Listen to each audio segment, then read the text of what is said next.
this year's Ram Navami celebrations in Howrah last week and then in Hooghly during a BJP rally. West Bengal governor today, in fact, visited violence-hit Rishra in Hooghly district and took stock of the situation. He has assured to take strict action against the rioters. On April 2, stones were allegedly pelted during Dilip Ghosh's Ram Navami Shobhayatra in Rishra. The BJP blamed the TMC government for targeting Hindus, while the ruling TMC has blamed the BJP for inciting the violence in the state. Amidst this political war, one thing is clear, that it is people of Bengal who are suffering the most. And this isn't the first time that the state's law and order situation or the lack of it is coming under question. Since the 2021 election results and the vast-scale post-poll violence, this has become a routine flashpoint. So is the opposition, that is the BJP, to blame? It is the single largest opposition in Bengal now. Or is it ultimately the state government's laxity that is to blame for the violence? We'll take those questions to our guests in just a bit. Take a look at some of the sequence of events which played out today. First up, I want to mention how Bengal Governor C.V. Ananda Bose visited violence-hit Rishra in Hooghly district. He took stock of the situation. He has spoken to police officials at the spot. Remember, this is all happening at a time when the MHA, the Ministry of Home Affairs at the centre, at the behest of the BJP leadership in West Bengal, is also asking for a report and taking stock of the situation in West Bengal. This is also happening in a context where there are routinely accusations of partisanship when it comes to the state police on one hand or governors and other institutions on the other. The governor did, though, issue a very stern warning to rioters, quote-unquote, said that mobocracy will not be tolerated and anti-national activities will be dealt with strictness. This was happening even as BJP West Bengal President Shukanta Majumdar today too was denied permission to stage a dharna at violence-hit Rishra in Hooghly itself. He refused to return, though. He staged a protest on this very spot. He claims that it is his duty to visit the disturbed areas, but the police is trying to obstruct his way. Now, moving on from Hooghly to Howrah, a man who was allegedly seen with a gun during Howrah Ram Navami procession has been arrested from Bihar's Munger district. His name is Sumit Shaw and he's just 19 years old. In the video also, it was quite clear that whoever this person is pretty young. His video of holding a pistol was also tweeted by TMC General Secretary Abhishek Banerjee. Sources are telling CNN News18 that Sumit has confessed that he was indeed carrying a weapon in Howrah. Soon after this, West Bengal Chief Minister Mamata Banerjee launched a scathing attack on the BJP. She started off by saying that rioting is not part of Bengali culture. She claims, as has happened in the past, that BJP hired goons from other states to incite violence in West Bengal. West Bengal Chief Minister also alleged that BJP leaders start a riot wherever they go. She was not only calling the incident a riot, she also called these incidents as criminal violence. Remember, yesterday, VHP had claimed that these visuals of this gentleman carrying this weapon is actually not from their rally at least, but it looks like it has happened somewhere in Howrah. The big focus today, exactly who is to blame. Even as there is a political blame game going on, ultimately the people suffer. Is it the state laxity to blame ultimately? That's coming up in just a bit.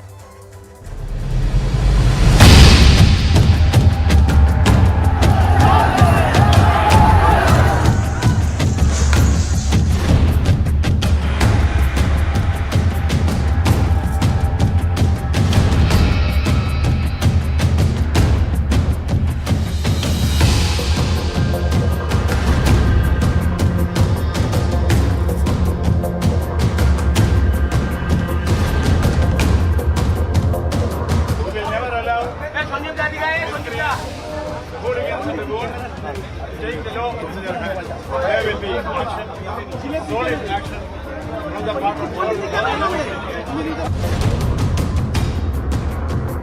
কখন BJP গিয়ে কোথায় দাঙ্গা করবে, তাই দাঙ্গা করবার জন্য বাইরের গুন্ডাদের ভাড়া করে নিয়ে আসে এবং এটাকে আমি বলতে চাই দাঙ্গা নয়, it's a criminal violence. Police পুরো দমে মানে একদম মানে একদম ওয়ার্থলেস পুলিশের কাজ হচ্ছে বিজেপিকে আটকানো আর দুটো বাড়ি পাহারা দেয়া। নতুন করে 144 ধারা জারি হচ্ছে, ব্যারিকেড লাগানো হচ্ছে, এখানে পারলে বাড়ি থেকে বেরোতে দিত না।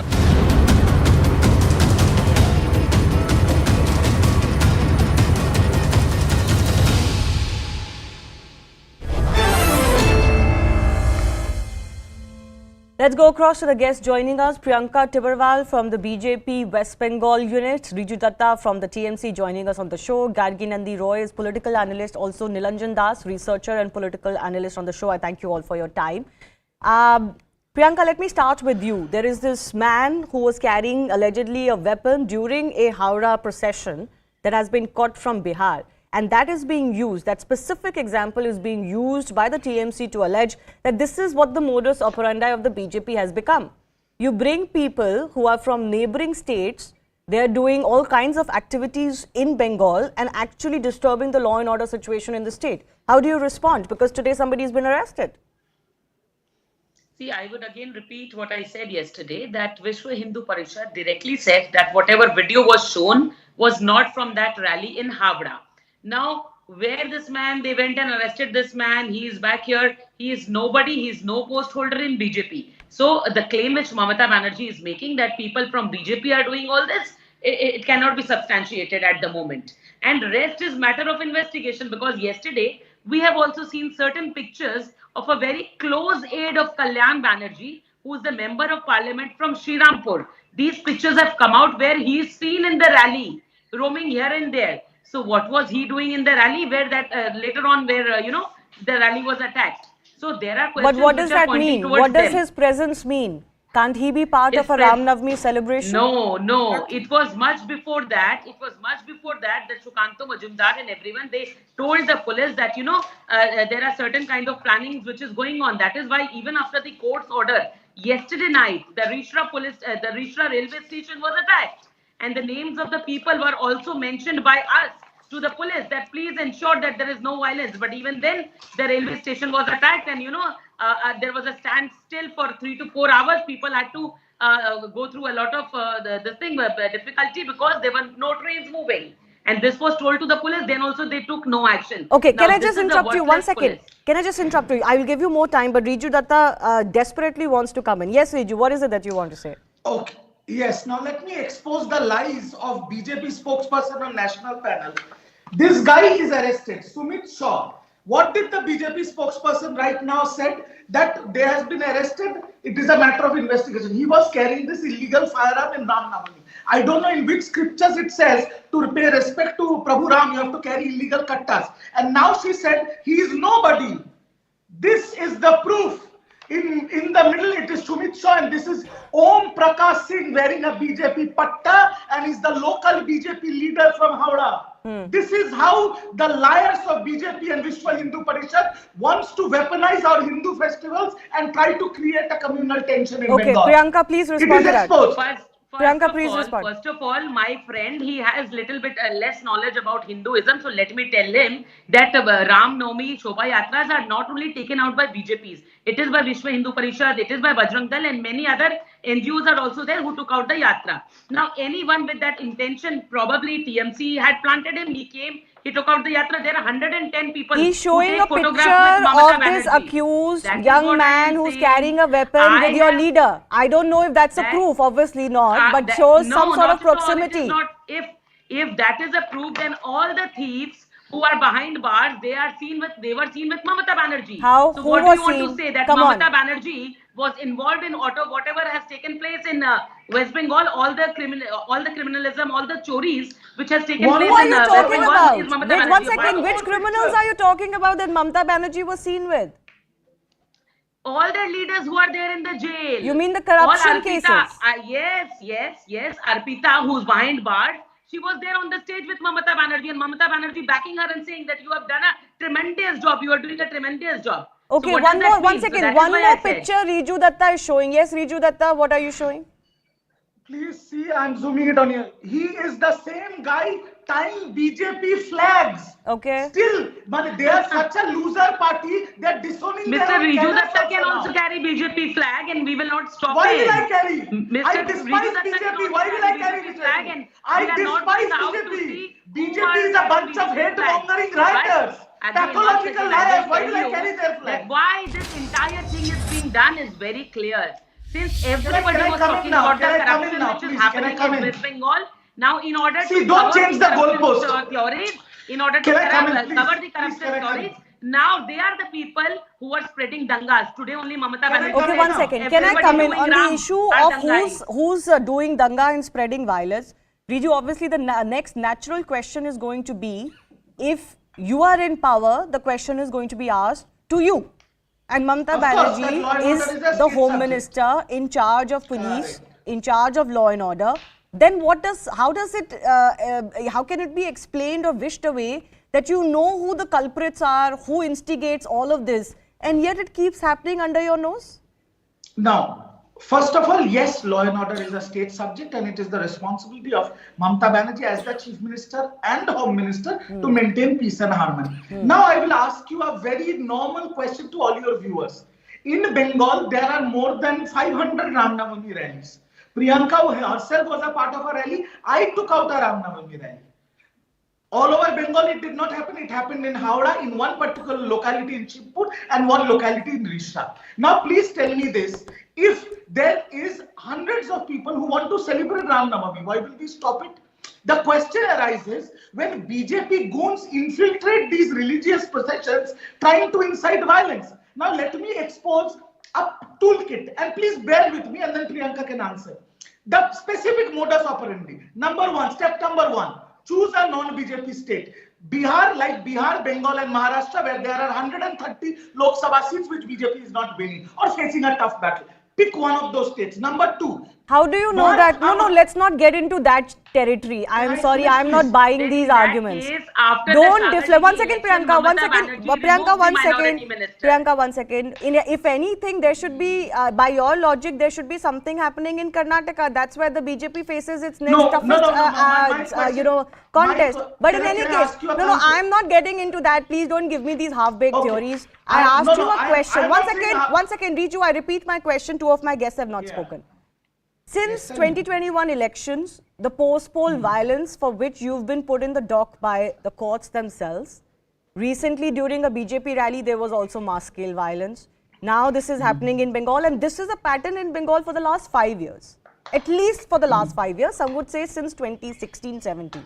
Please explain why this keeps happening. Why is the Chief Minister saying don't go into Muslim areas? Why is she saying that you are provoking people by going into these areas? Is that a justification for violence? As you rightly pointed out, that Mamata Banerjee is the Chief Minister and the Home Minister of the state. Yes.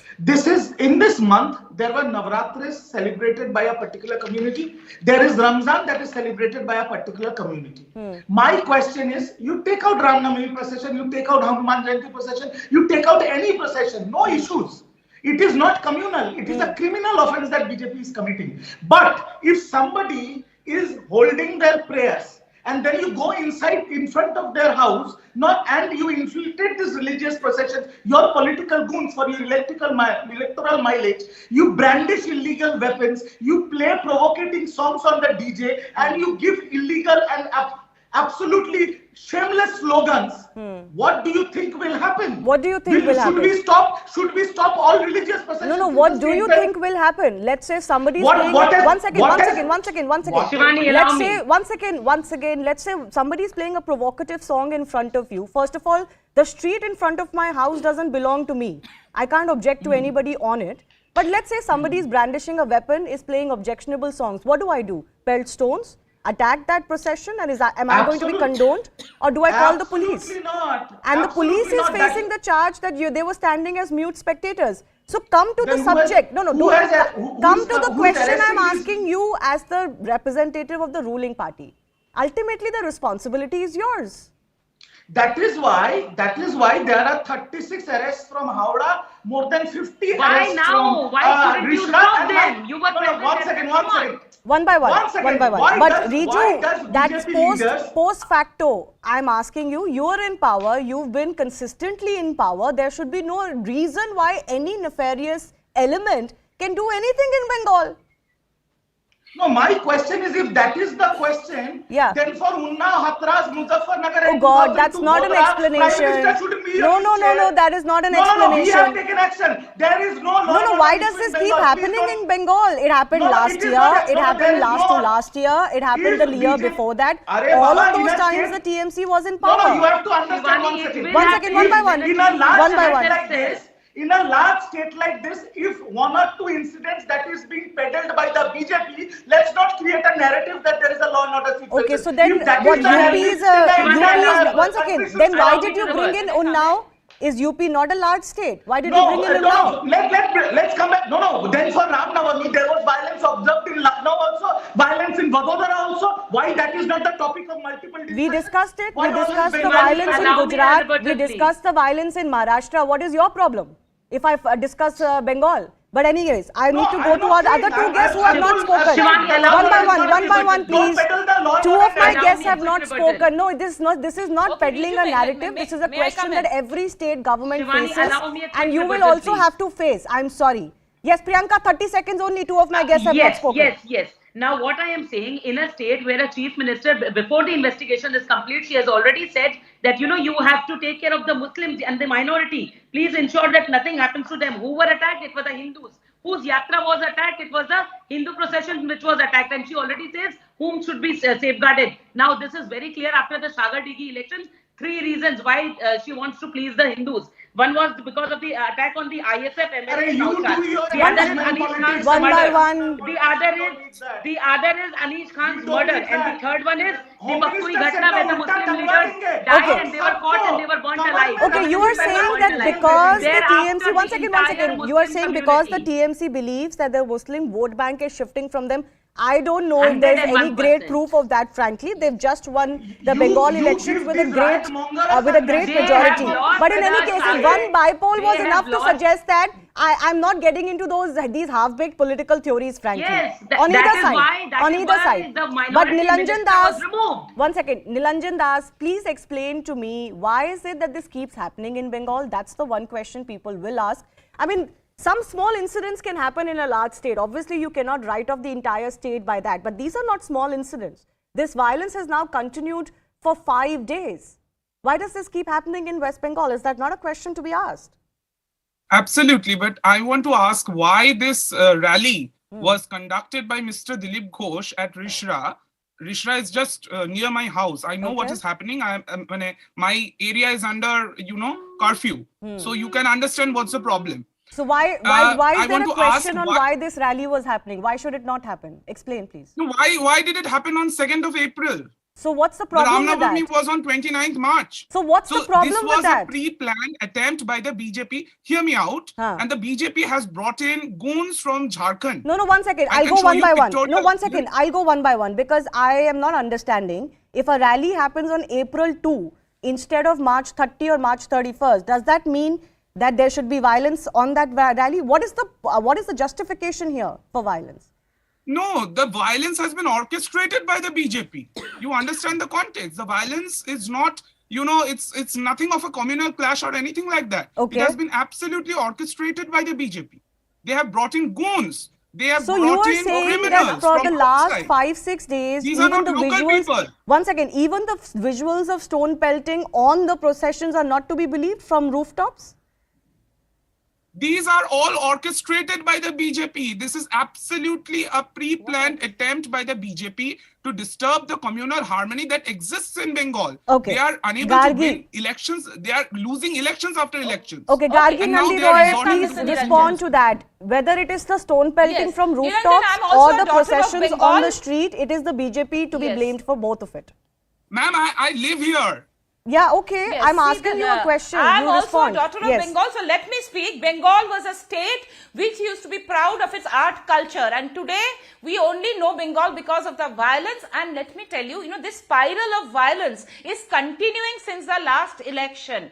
And Mamta Didi, why did she incite? Yes, to appease a section of her vote bank. We Don't know talk her nonsense. Dudhdewa It has Guru milk cows, absolutely and been done by also the BJP. to divert It has been attention. done by Let's the not BJP. forget that there is a total Don't economic derail stagnation the and debate. decline in Don't Bengal, talk nonsense. and to Why to should the Chief divert the Minister incite attention violence in from your the own state? protests of the government What are you employees who talking are about? protesting for Are you the in your DA senses? or the One by one, one by one. Nilanjan, please don't speak over the other guests. So, One by one. please, Nilanjan, No, please show no, I courtesy. cannot let Please, her this talk is the TMC rubbish. No, attitude. I'm sorry, Don't have Nilanjan. rubbish. One Don't second, have one rubbish. second, one second. Don't Gargiji, absolute Gargiji, rubbish. calm down, To calm down. divert Nilanjan, the I'm sorry to say, rubbish. can we lower the volumes for both of them, We please, so have that they can hear me? seen Rishra Rishra and Howrah Nilanjan, I'm places sorry where to say violence you will happened not during decide the what Nupur gets Sharma said or incident. doesn't get said. Okay, you will please behave when other panelists are speaking. See how and One second, yes, Gargiji, calm and down. this- Gargiji, please, calm and the down. stones were Gargiji, pelted don't on go rails into that- economics and everything right now.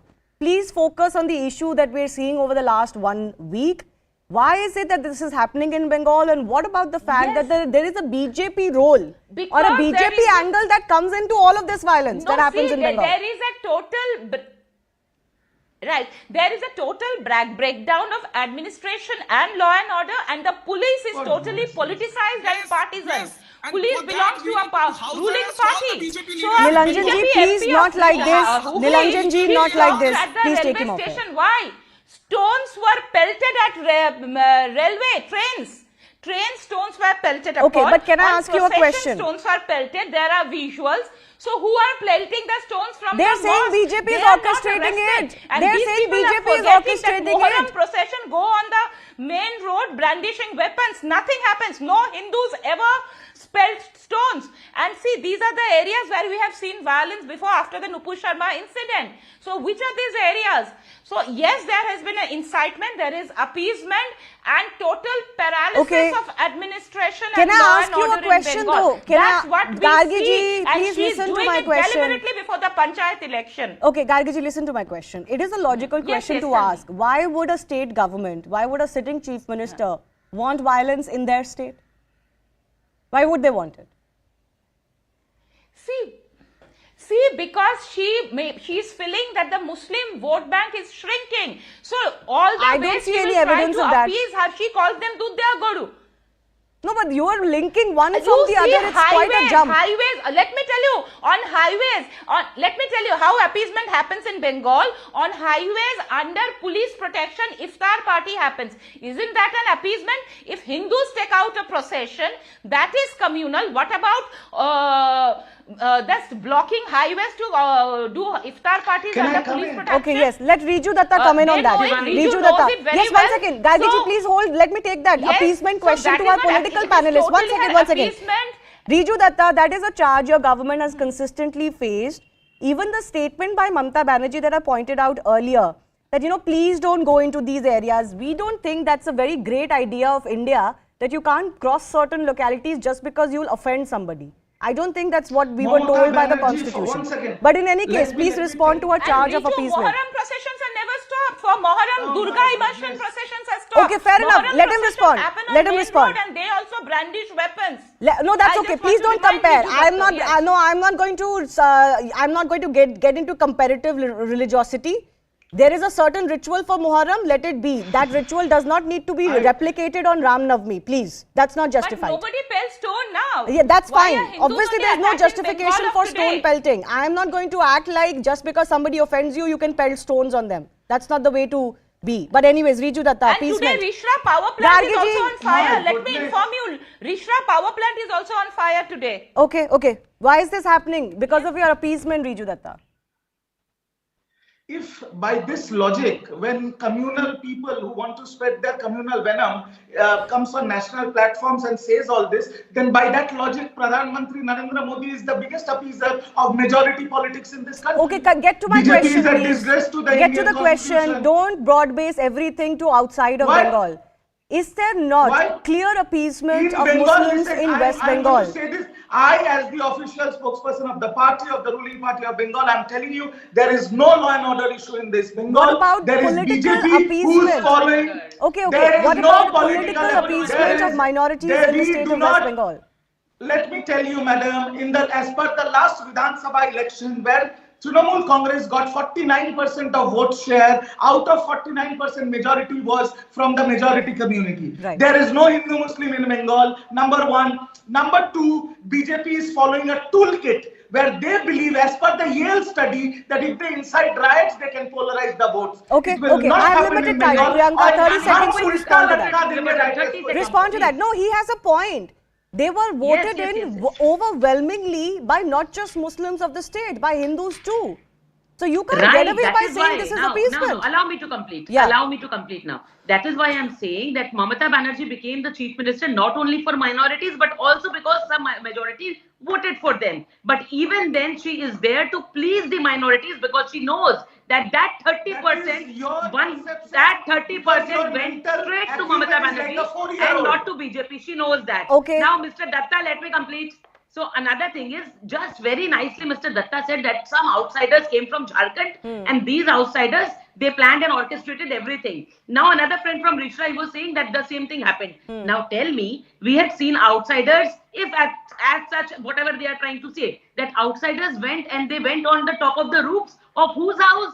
These minority areas, and they went into their house and they were given shelter by them and they were asked to pelt stones. Okay. It was that easy that minority gave them shelter. Well, I don't think it is that and pelt easy, stones. and I don't think it's going to be that simple an explanation that stones were also being pelted in some sort of an orchestrated fashion. In any case, I think people are sick and tired of stone pelting as some sort of a response if you don't like something. That's one aspect. But provocation in the name of religion is also another aspect that all of us have to look out for. I've run out of time. I do thank all of our guests for joining us.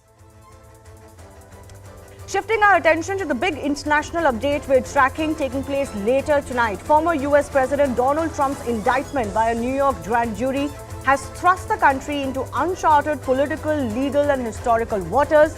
It is still unclear how the criminal case will unfold because we don't know the exact charges he faces, which will be opened later tonight.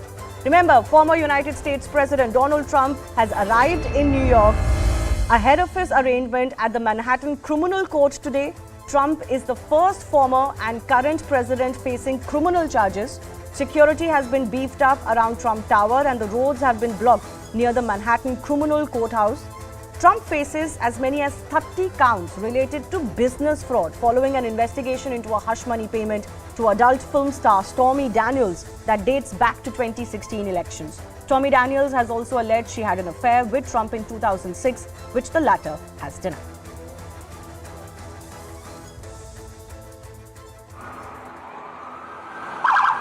Former President Donald Trump arrived in New York Monday afternoon as he and his legal team strategize ahead of a scheduled arraignment on Tuesday. His team says he'll turn himself in. We will very loudly and proudly say not guilty. I very much anticipate a motion to dismiss coming because there's no law that fits this. Had he been John Smith, there's no scenario where he'd been indicted. According to sources familiar with the case, Trump faces more than 30 criminal charges related to business fraud in an alleged hush money payment scheme involving adult film star Stormy Daniels. Despite the indictment, Mr. Trump says he's staying in the race to get his old job back, which is welcome news for his supporters. We just want to keep his morale up. He's a strong man, the strongest man I've known, and he's taken a lot of heat. He's been very supportive of first responders as president and will be again as our next president. New York City officials have beefed up security around the courthouse and asked people to remain peaceful.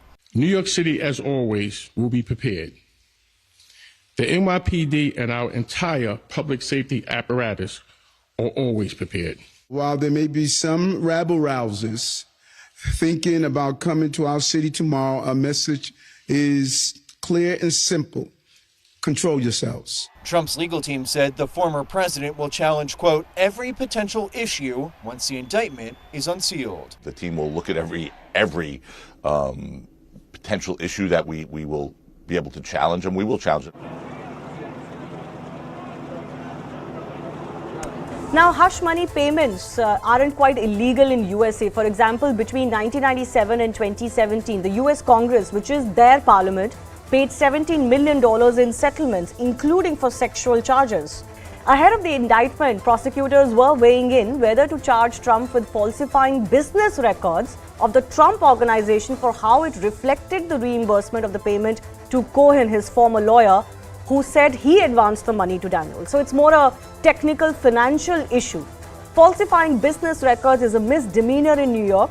Prosecutors were also weighing, and this is what we have to wait to see later tonight, whether Trump will be charged with falsifying business records in the first degree for allegedly in the intent or with the idea to commit another crime or to aid or conceal another crime. That then falls under violation of campaign finance laws, and that becomes a Class E felony, carries a sentence of 1 to 4 years. To prove such a case, though, prosecutors would need to prove that Trump intended to commit a crime. Meanwhile, Trump himself has blasted the indictment, vowing to defeat the left and crooked Democrats. He said in a statement, and I quote, "I believe this witch hunt will backfire massively on Joe Biden. The American people realize exactly what the radical left Democrats are doing here. So our movement and our party, united and strong, will first defeat Alvin Bragg, who's the Manhattan DA, and then we will defeat Joe Biden. And we are going to throw every last one of these crooked Democrats out of office so we can make America great again." I'll travel around anywhere on the East Coast to see him, but he does his all for us. I'm going to give my all for him. You know, I'm not giving up. We need him back. This economy's a joke. I went shopping last night and I broke my bank account, so it feels like the right thing to do. You know, he's got enough supporters, but he could always use more, and it just means the world to me. It makes me feel like I'm a part of something too. Now he turns around purely for political purposes and indicts a former president on misdemeanor offenses that they're straining to try to convert into felonies. That is when you know that the law has been weaponized for political purposes. That is when you know that the left is using that to target their political opponents.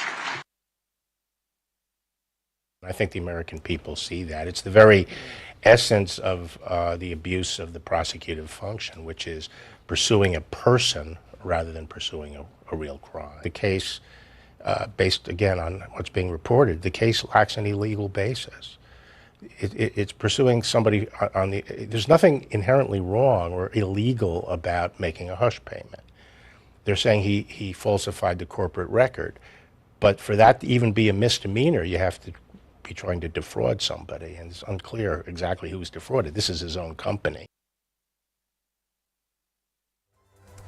So that's really the big thing everybody is watching out for today as Trump makes his first appearance in court in New York. What are the charges that he's going to face? But the other big debate that's coming up is exactly how does his indictment change the 2024 presidential contest? Meanwhile, also take a look at this report on why there is confusion on whether Trump's mugshot will be taken or not today. In 1 second, one flash, one photo, an indelible image is produced, steeped in the long history of the justice system.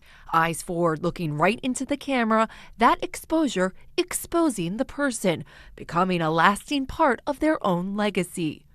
Al Capone, Pablo Escobar, John Gotti. These mugshots of famous suspects have become iconic. Lee Harvey Oswald's taken just hours after he assassinated President John F. Kennedy. O.J. Simpson's mugshot as enduring as images of his white Ford Bronco racing down a California highway. Now all eyes are on the former president's movements, and the palace intrigue is building. If Trump, known for his media and image savvy, will become the first former president to have a mugshot taken or not. The leaning has been not to because, A, it's not really necessary. Everybody knows what he looks like. It's not like if he fled the jurisdiction that they would say, wow, we really should have had that mugshot. B, if they need to, they can create a mugshot from existing pictures.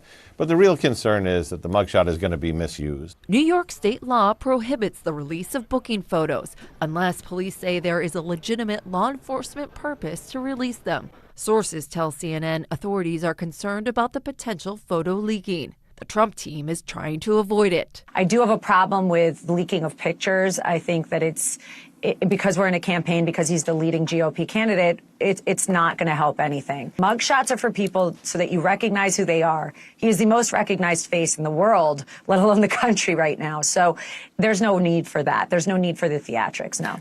Other politicians like John Edwards, Tom DeLay, and Rick Perry attempted to turn their mugshot into more of a pleasing headshot, smiling with perfectly coiffed hair, suit, and tie. Then there are the mugshots that go on to become celebrated. Martin Luther King, Rosa Parks, John Lewis, Jane Fonda, a badge of defiance. The world waits now for Tuesday's historical moment, a moment that would only be punctuated by this unparalleled mugshot. Let's go across to our guest joining us. Joining me today is Amy Tarkanian. She's Republican strategist and former Nevada GOP chairwoman. Thanks a lot for your time. Stephen Golub is an international affairs expert, also joining us from San Francisco. Amy, let me begin with you. American politics is regarded as extremely polarized already. How much fuel do you think Trump's indictment is adding to this fire? Oh, it's adding to it tremendously. I mean, it's basically, I feel like we're burning the entire Republican Party down to the ground at this point. And I think the fact that, you see lots of people even waiting outside just to get a glimpse of him enter the building tells you what kind of support he has. And also on the other side, what kind of anger that he stews up. And so, it just shows clearly how divided we are right now as a nation. And it's very sad to actually witness. Stephen, do you think, like we were witnessing this report, to take the example of a mugshot, it can be an act of defiance or it can be public shaming, right? Do you think this indictment and what follows next is going to help Trump ahead of the 2024 elections or hurt him? Stephen. In the short run, it's going to help him because it just gins up his supporters even more, their anger, their hatred, their resentment. And that is Donald Trump's main appeal. It's anger against what he calls elites,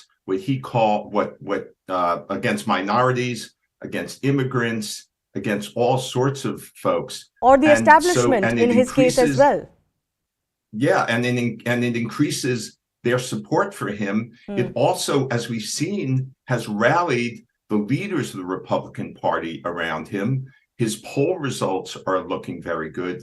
However, in the longer run, by which I mean if he gets the nomination of the Republican Party a little bit more than a year from now, then it may hurt in the general election because you're dealing with a broader electorate, including people in the middle who may hold it against him, that he's been indicted, that in their minds, it may seem that he's guilty because there may be a lot of convincing evidence brought forth, not just in this case, but in a few other cases regarding his electoral interference and the January 6th insurrection. So it could hurt him in the general election in November of next year.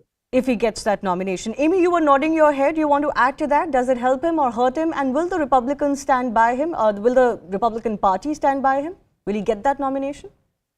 Well, I agree with most everything that Stephen just mentioned, except for the fact that Republicans are angry and lashing out basically at minorities. That is, we are not angry or hateful towards minorities at all. In fact, President Trump did exceptionally well with helping economics, dealing with Blacks and minorities and women in general. Now, that set aside, yes, I would agree, though, that he is excellent at basically ginning the base with emotion and not with the right emotion, basically making them angry in other areas and manipulating them. And it's unfortunate because I do believe that a lot of these people have been brainwashed, and that's plain and simple. And I know it's probably not something that many people want to hear, but I feel that they have been brainwashed. Okay, but Amy, can I ask you a question?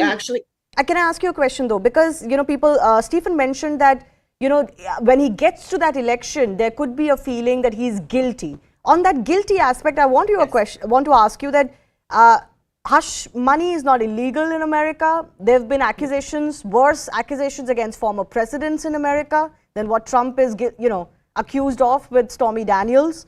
The Congress itself has paid millions of dollars in settlements. Does that not strengthen Trump's argument that he's being victimized only because he's Trump? Sure. Well, yes. Now, however, he's not the first president, as you just mentioned.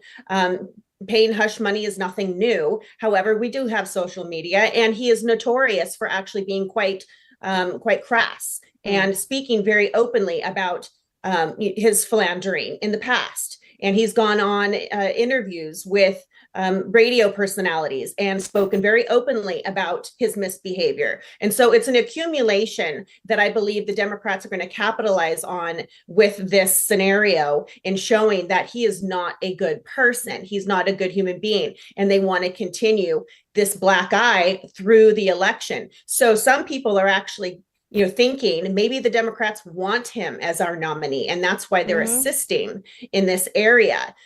Because the MAGA base, they are going to dig their heels in. This is their man. He can do no wrong.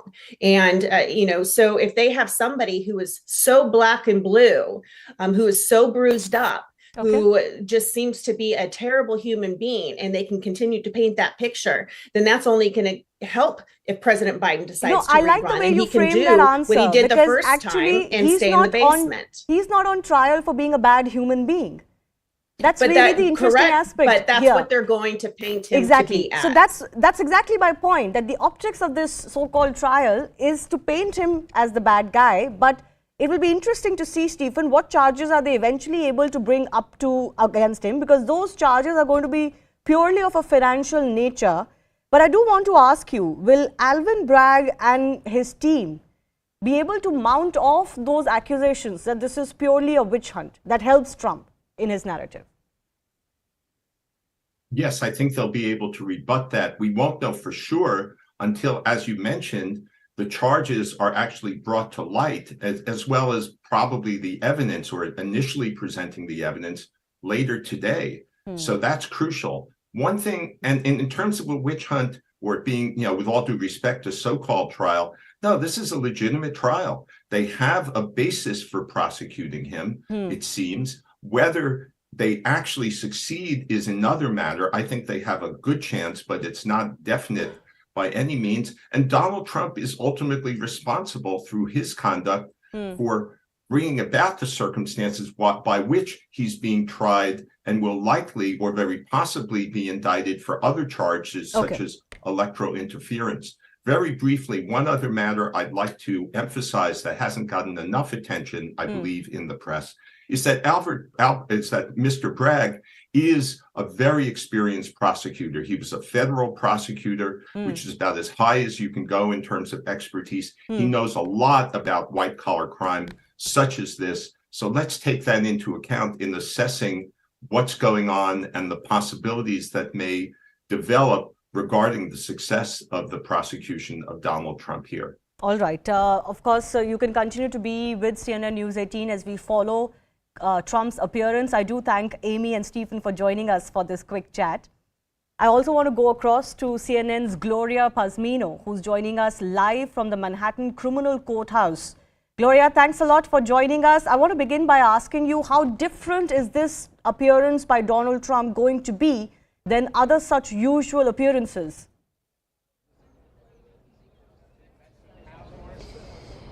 That's right. History in our country here today. We are preparing for the arrival of former President Donald Trump here this afternoon. Behind me is the Manhattan Criminal Court building, and it is here where Trump is expected to face a judge and a long list of criminal charges. Now, some parts of this proceeding will be like your average arraignment process. That means that when you are charged with a crime, you get to appear before a judge. You are told what you are being accused of.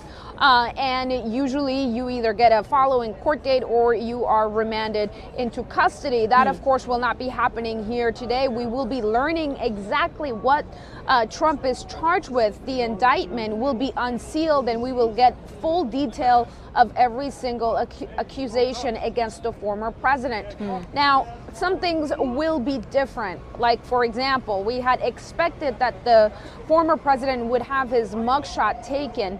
We are now hearing that that is not likely to happen because officials here in New York are concerned about the possibility of that photograph being leaked to the media or other places. That is a violation of state law here, and because Trump's likeness is very well known, they seem to believe that is not necessary. But the former president will be fingerprinted, and he will be put through the criminal justice system just like anybody else. Now, they are certainly making a lot of accommodations for the former president.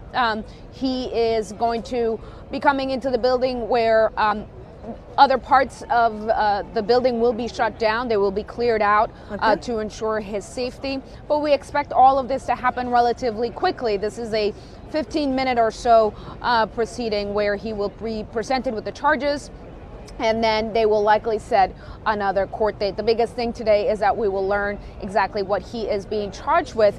Now, in terms of getting to see what happens inside that courtroom, I should tell you that last night we made a request along with several other media outlets here in the United States to allow live broadcasting from inside the courtroom. But the judge denied that request. However, he will allow still photographers to take photos at the beginning of the proceeding, so we will be able to get those images. And then there's a hallway outside of that courtroom where Trump will be walking as he arrives and departs the courtroom, and we do expect to get video of that walk. So we will get to see this part of this historic arraignment and this day here in our country. So, Gloria, I want to ask you, Trump hasn't quite held back since the news of his indictment. Can you tell us a little bit more of what the Manhattan DA Bragg has said on the accusations of a witch hunt as made by Trump? Yes, the former president has made it very clear that he believes that these accusations are politically motivated. He has accused the Manhattan District Attorney, as you said, Alvin Bragg, of being political in all of this. He has suggested that this is all part of election interference and that Bragg is politically motivated. Now, Bragg, as a district attorney, has sort of stayed away from the back and forth. He has certainly not publicly address the former president's comments in all of this, and that is very much on purpose. Of course, as this legal process is playing out, the district attorney would not want any appearance that there is any kind of back and forth between the two sides here. So far, just controlled silence from the prosecution. All right. Gloria, thanks a lot for breaking down the developments and exactly what can we look forward to. You can continue to watch our coverage here on CNN News 18 through the night, in fact, on our YouTube channel as well, as we get you the latest of Trump's appearance in the court for the first time since his indictment. I have to slip into a very short break on that note. On the other side, we have another special story lined up for you. That's the UK government's crackdown that is to be initiated on the infamous grooming gangs. Stay tuned.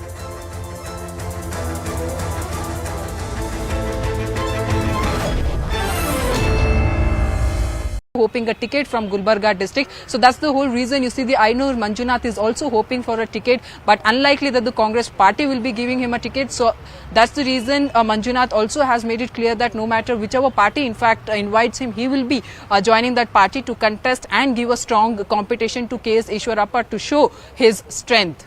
Also, is this infighting one of the reasons why there's a delay in BJP releasing its list of candidates?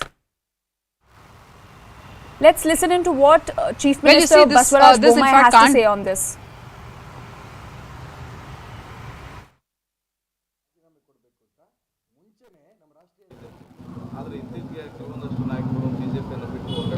ಇಲ್ಲ ನೋಡಿ, ನಾನು ಹೇಳ್ತೀನಿ ಕೇಳಿ. ಇದೇನಾಗಿದೆ ಅಂತಂದರೆ, ಈಗ ನಮ್ಮ BJP ಈಗಾಗಲೇ 125 ಶಾಸಕರು ಇದ್ದಾರೆ. ಅಲ್ಲಿ ಕೆಲವರು ಆಕಾಂಕ್ಷಿಗಳಿದ್ದಾರೆ. ಅವ್ರಿಗೆ ಅಲ್ಲಿ ಅವಕಾಶಗಳಿಲ್ಲ ಅಂತ ಮನಗೊಂಡು 2-3 ಜನ ಬಿಟ್ಟೋಗಿದ್ದಾರೆ ಹೊರತಾಗಿ ಇದರಿಂದ BJPಯ ಚುನಾವಣೆಯ ಮೇಲೆ ಯಾವುದೇ ರೀತಿಯ ಅದರ ಎಫೆಕ್ಟ್ ಆಗೋದಿಲ್ಲ.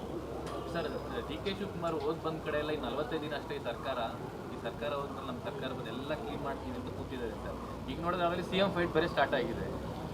ಏನಲ್ಲ, DK ಶಿವಕುಮಾರ್ಗೆಲ್ಲ ಗೊತ್ತಿದೆ, ಅವ್ರದ್ದು ಅಧಿಕಾರಕ್ಕೆ ಬರಲ್ಲ ಅಂತಲೂ ಗೊತ್ತಿದೆ. ಜನರನ್ನ ಈ ಥರ ಮಾತಿನಿಂದ ಮರಳು ಮಾಡುವಂಥ ಒಂದು ಪ್ರಯತ್ನ, ಅದರಿಂದ ಭಾಳ ಜನ ನಾಯಕರನ್ನ ಕರ್ನಾಟಕ ಜನತೆ ನೋಡಿದೆ. Preetu, coming back to you. So is infighting one of the reasons why there's a delay in BJP releasing the list of candidates? Well, this can't be the reason for the delay in the list of the BJP. In fact, you see, because the kind of the procedure that the BJP has in fact adapted right now is one, of course, that they have went ahead and have adapted that an internal poll, opinion poll meeting that had taken place couple of days back across the Karnataka and in all the constituencies where the district level officers were given a preference, where all their opinions were being considered, where there were senior leaders who were also being deployed in all the constituencies during this poll meeting. And right after that poll opinion meeting, all that data was in fact been forwarded for the core committee meeting, which in fact took place just last Saturday and Sunday. And now that the other meetings are also ongoing, in that meeting you see all the senior leaders in the Bengaluru constantly are working on that whole list to see to it that what kind of stiff competition that they can give to the opposition in all the constituencies, because moreover the BJP has the plan to release in one set that all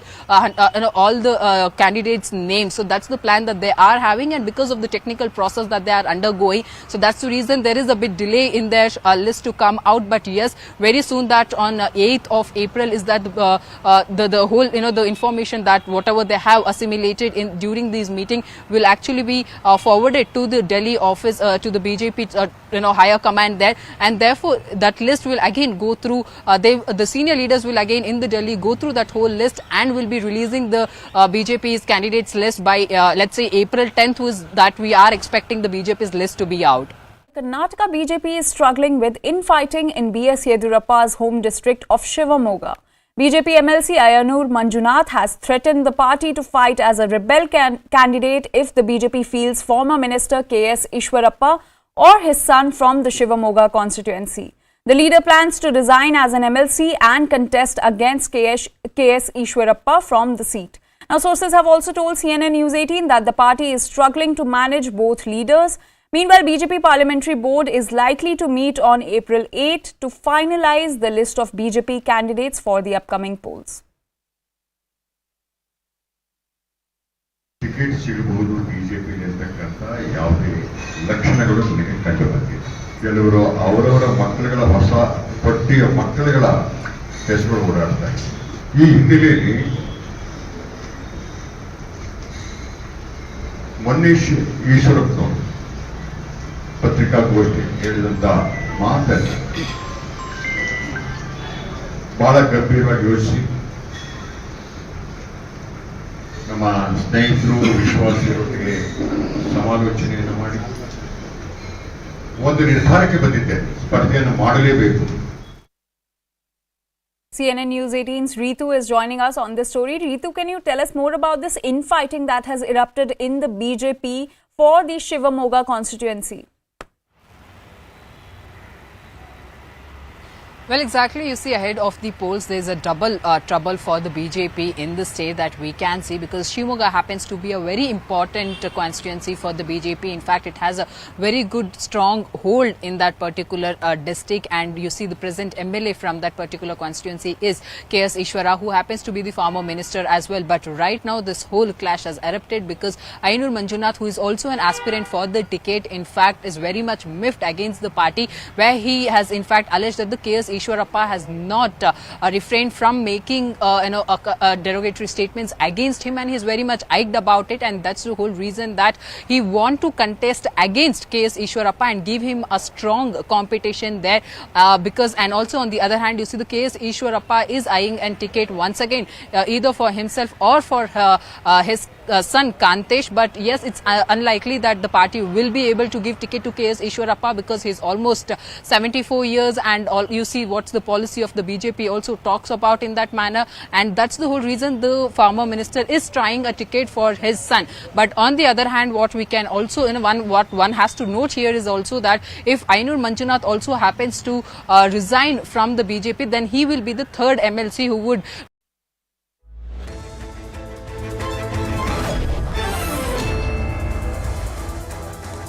Welcome back. United Kingdom Prime Minister Rishi Sunak has initiated a crackdown on the infamous grooming gangs in the country. During last year's Conservative leadership contest, Sunak had pledged that if he became the Prime Minister, he would make stamping out these grooming gangs and justice for their victims a personal priority.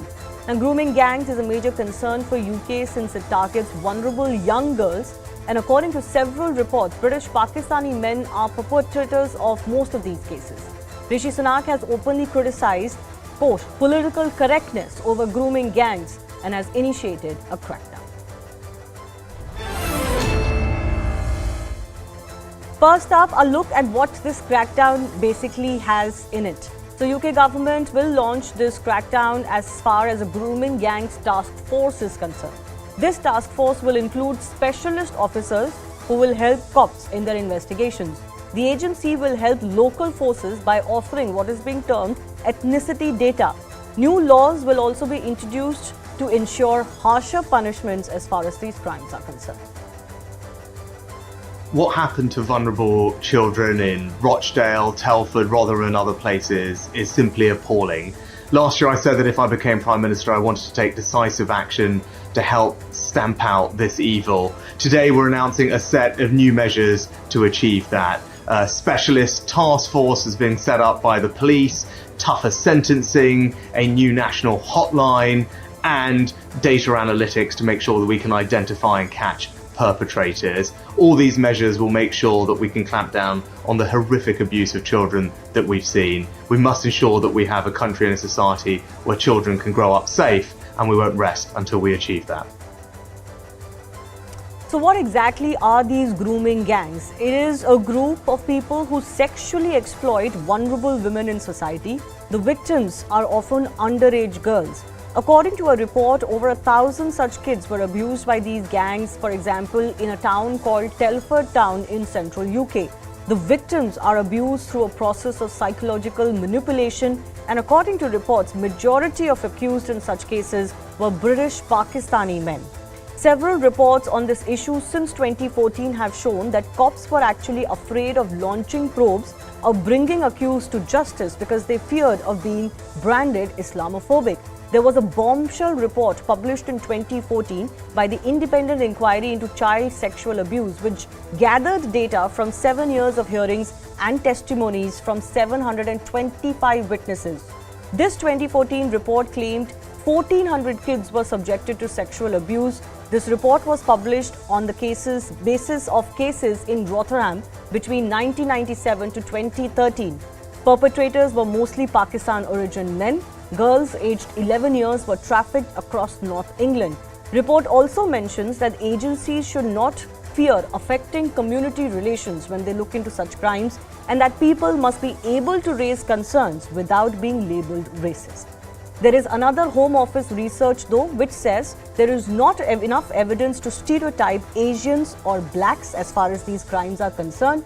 This report suggests that this kind of abuse was carried out by young white men. And there is a GB News investigative documentary released this year titled Grooming Gangs Britain's Shame, which focuses on the grooming of mainly underage white girls by men of Pakistani origin. This documentary claims child abuse was perpetrated by British Pak men and claims this issue has been ignored by the police for almost a decade. Let me also give you an idea of how these grooming gangs operate. Firstly, the gang starts by building trust with their victims. They may offer them gifts, attention, affection to gain their trust and make them feel special. Next step is to isolate the victim from her family and friends, limiting their access to phones or the internet and persuading them to keep secrets from their loved ones. They might also use intimidation tactics to control victims. This can involve threats of violence or harm to the victim or their family if they refuse to comply. The gangs may also use drugs and alcohol to manipulate the victims, which makes it easier for them to sexually assault the victims without resistance. The perpetrators may blackmail the victim with personal information and photos to control them. UK's Home Secretary Suella Braverman has also issued a detailed statement defending this crackdown. She said vulnerable white English girls are being trapped, drugged and raped. Braverman claims that most of the accused are British Pakistani men. She went on to say that child sexual abuse is one of the most horrific crimes. It devastates victims, their childhood is robbed. She assured the citizens that the despicable abusers must be brought to justice. These grooming gang members, she says, should not be able to hide. Culprits must face the full force of the law for their crimes. But Sunak government, especially Braverman, is facing a lot of backlash too. Critics say the lawmakers are trying to make this an issue based on ethnicity, which has its own pitfalls. They believe that this kind of approach could hamper tackling the crime itself. Critics say that adult perpetrators don't come from just one background. They slammed Braverman for ignoring her own department's evidence and broader research, which I mentioned earlier.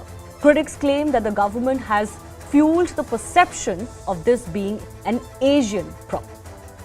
We'll follow this story as this crackdown continues in UK. For now, it's time for me to take the lead. Thanks a lot for watching.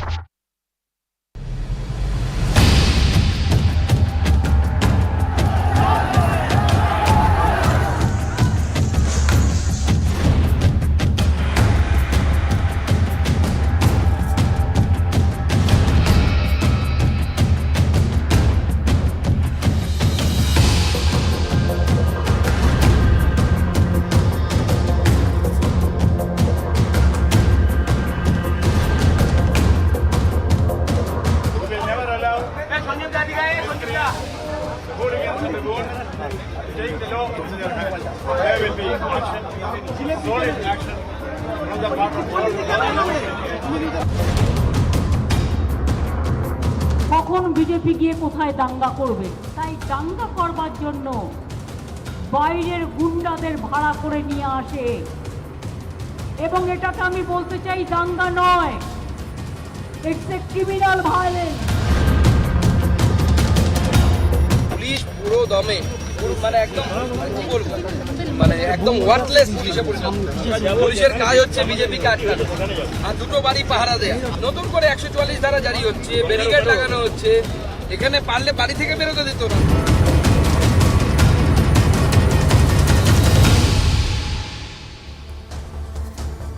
Hello everyone, you're watching News Epicenter with me, Maria Shakil, where I'm coming to you from the corridors of power in the national capital. Right in front of the Raisina Hill, right in front of the North and South Block, very close to the Parliament of India. We are truly in an election season because just about every issue has been given a political color. Just about every incident in this country has been given a political color. We'll be talking about two such stories. First, the ongoing violence in the state of Bengal, which has sharpened the differences between the BJP and the TMC. And the second one is from poll-bound state of Karnataka. But first up, what do we know about the developments of today? There is an uneasy calm that is prevailing in Bengal's Hooghly after fresh violence was reported in the town. Stone pelting was reported near Rishra railway station, leading to the suspension of train services and imposition of prohibitory orders. Bengal Governor C.V. Ananda Bose rushed to violence, hit Rishra in Hooghly district and assured strict action against those involved in the violence. A massive political war has also erupted over the violence. Bengal Chief Minister Mamata Banerjee has blamed the BJP for provoking and inciting the riots. TMC Supremo alleged that BJP brought goons from outside Bengal and instigated the riots. Mamata Banerjee also drew a parallel between the BJP and the left, alleging that the CPIM used to do the same in Bengal. The BJP has hit back at Mamata Banerjee, accusing her of indulging in politics of appeasement and just looking at her minority vote bank. Meanwhile, Ministry of Home Affairs in Delhi has sought a report from the Bengal government on the violence on Ram Navami. At a time when the situation continues to remain tense in Bengal, who is adding fuel to fire and who is stoking the unrest in the state is the question that I ask. But first, let me bring in senior advocate Mahesh Jetmalani on News Epicenter, whose sharp tweet has got a lot of reactions coming in from the TMC in particular. Mr. Jetmalani, really appreciate your time. You're talking about how the Supreme Court in the past has come down heavily on the Bengal government. Mamata Banerjee in turn says that it is BJP which is responsible for instigating violence in her state. Well, I mean, Mamata Banerjee's past performance, as well as the extreme inconsistencies in statements issued by her and people close to her on the current Ram Navami episode, both indicate that the entire allegation against the BJP is nothing but a preconceived plan. Now, first of all, viewers should know that in 2021, there was horrendous post-poll violence incited by Mamata Banerjee, who said before the counting began that we will see what happens after the polls. Don't do anything now, wait till the poll results are announced. And immediately after the poll results were announced, there was mayhem. There were murders of male members of a family in front of their wives and their children. There were attempted rapes, there was arson, there was looting, and people were displaced. Now, the upshot of that was that a full bench, a 5-judge bench of the Calcutta High Court, right, on petitions filed by aggrieved persons, transferred the post-poll violence cases because they found a singular lack of any initiative on the part of the police authorities to the CBI. The CBI has filed charge sheets in those matters, including for murder and rape. Now, let me tell you one important fact, and you have to just dig back into history and see who is a serial offender.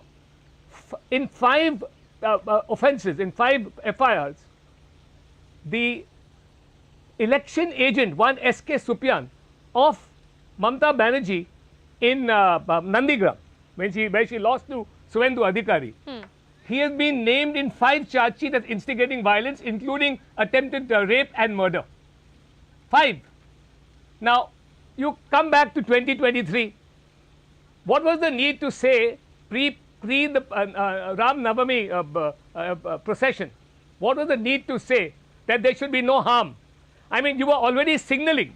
You were already prepared. You were preparing your alibi on the 29th itself. On the 29th, you said that processions are all right, religious processions are all right, but minorities should not be there, and I'm there to protect the minorities. It was a grandiose statement, of course, in the wake of a loss of the bypoll to the Congress recently. So it was a grandiose statement, an attempt at cultivating and nursing a constituency which she had lost, a vote bank which she had lost. And on 30th, so she has a you are dharna. essentially saying What that was the need Mamata for a dharna? Banerjee was building an alibi and the Chief Minister should not have sat on a dharna. But the larger question is legally here, Mr. Jethmalani. Do you think with the kind of, reprimand that the Bengal government has faced and in general the Bengal police, which has been questioned about, going to the extent, there have been statements from the Calcutta High Court of its very apparent political affiliations, Mamata Banerjee can really come up with a defense from here onwards? And can the courts take a suo moto, action on the basis of what has happened in Bengal? Well, all that is difficult to say at this stage. I don't know what Mamata Banerjee's defense is. We've already seen inconsistent defenses. First, the defense was that no permission was given for the processions. That then changed to the route of the procession for which permissions were given changed, right? Then finally, when you found that there were members of the minority committee who were arrested by the police, she said, I can't believe it because it wouldn't happen on Ramzan. The minority community wouldn't do this on Ramzan. So there's a changing narrative all the time. I don't know what her essential defense is. But nobody wants to pour oil in troubled waters. So I think since there's an uneasy calm in West Bengal, let's leave it at that. At this situation, at this stage, the Home Ministry has asked for a report from the West Bengal government regarding the entire episode and its aftermath.